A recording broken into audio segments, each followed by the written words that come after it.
Jaga Sejarah Mania, Assalamualaikum warahmatullahi wabarakatuh. Pada kesempatan kali ini, saya akan membahas mengenai kebijakan-kebijakan kontroversial pada masa rezim Orde Lama atau rezim Soekarno. Apa saja kebijakan-kebijakan kontroversial yang muncul saat rezim ini berkuasa? Simak terus sampai selesai.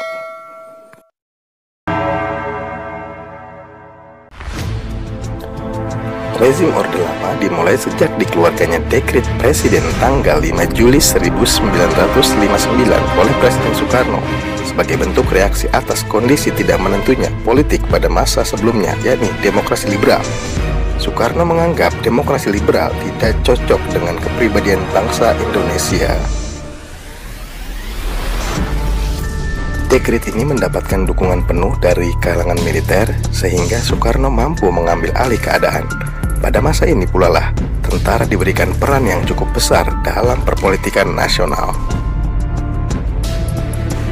Soekarno sadar bahwa pengaruh militer semakin kuat. Ia harus memiliki penyeimbang dan akhirnya melibatkan PKI sebagai penyokong pilar-pilar kekuasaannya. Sehingga pada masa Orde Lama terjadilah segitiga kekuasaan, Soekarno, militer, dan PKI. Lalu, apa saja kebijakan kontroversial pada masa Orde Lama? Yang pertama, membubarkan DPR hasil pemilu tahun 1955. Pembubaran ini dilakukan karena konflik antara Ketua DPR Sartono dengan Presiden. Sartono selaku Ketua DPR menyarankan kepada Presiden Soekarno agar meminta mandat kepada DPR untuk melakukan struktur kenegaraan sesuai Undang-Undang Dasar 1945 dan melaksanakan program kabinet. Bahkan Sartono meyakinkan bahwa mandat tersebut pasti akan diberikan. Namun Presiden Soekarno menolak. Konflik terbuka antara DPR dan Presiden akhirnya terjadi ketika DPR menolak rencana anggaran belanja negara tahun 1960 yang diajukan oleh pemerintah. Penolakan tersebut membawa dampak dibubarkannya DPR oleh Presiden Soekarno, kemudian menggantinya dengan DPR dan MPR bentukan Soekarno. Yang kedua, politik mercusuar atau politik hingar-bingar. Ambisi politik Soekarno yang ingin menunjukkan kepada dunia bahwa Indonesia adalah negara besar mendorong beliau untuk mewujudkan bangunan-bangunan monumental di tengah ekonomi yang melarat. Beberapa bangunan monumental yang dibuat antara lain Monumen Nasional, Monas, dan Stadion Gelora Bung Karno. Yang ketiga, melarang kebebasan pers. Kebijakan Soekarno yang kontroversial menuai banyak kritik dari berbagai kalangan. Salah satunya adalah media atau pers. Kritik pedas yang dilayangkan pers terhadap kebijakan Soekarno dibalas dengan pembungkaman dan pembubaran pers. Yang keempat, mendeklarasikan diri sebagai presiden seumur hidup. Usulan ini sebenarnya adalah kekhawatiran beberapa kalangan disebabkan karena PKI sedang jaya-jayanya. Hal ini untuk mengantisipasi kekuasaan jatuh ke tangan PKI atau militer.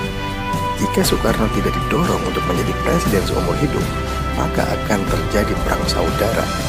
Karena sebagian kalangan memprediksi bahwa PKI akan menang pada pemilu tahun 1963, dan pada kenyataannya perang saudara tetap terjadi pada tahun 1965 yang kemudian dimenangkan oleh kalangan militer.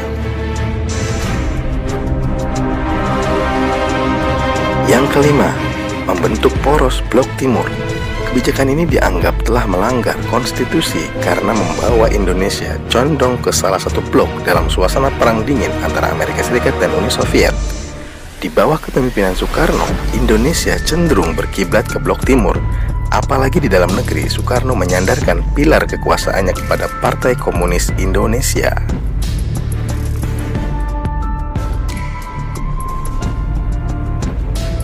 Yang keenam, Indonesia keluar dari PBB tahun 1965.